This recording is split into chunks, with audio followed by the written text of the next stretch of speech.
राधे राधे, जय श्री कृष्ण। मैं अपने यूट्यूब चैनल पे आप लोगों की स्वागत करती हूँ। आप लोगों के बीच बहुत प्यारा सा बहुत अच्छा गीत देवरानी जेठानी का गीत लेके आई हूँ।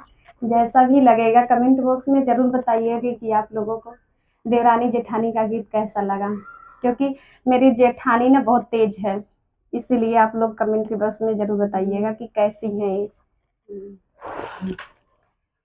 मुहमक बटु सुंदर ये हो देवरनिया, मुहमक बटु सुंदर ये हो देवरनिया।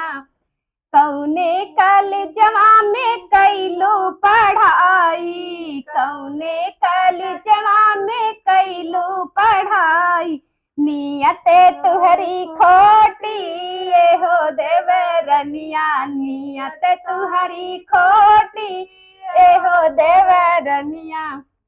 मुहमक बटु सुंदर ये हो देवरनिया, मुहमक बटु सुंदर ये हो देवरनिया।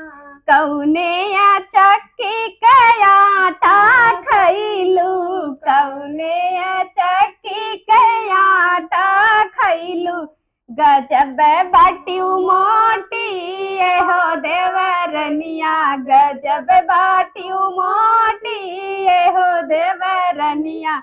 मुहमक बटी सुंदर ये हो देवरनिया, मुहमक बटू सुंदर ये हो देवरनिया।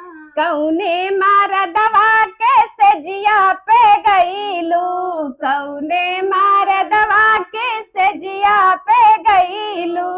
भयल गोर लड़िका ये हो देवरनिया, भयल गोर लड़िका ए हो देवरनिया। मुहमक बटू सुंदर ये हो देवरनिया, मुहमक बटू सुंदर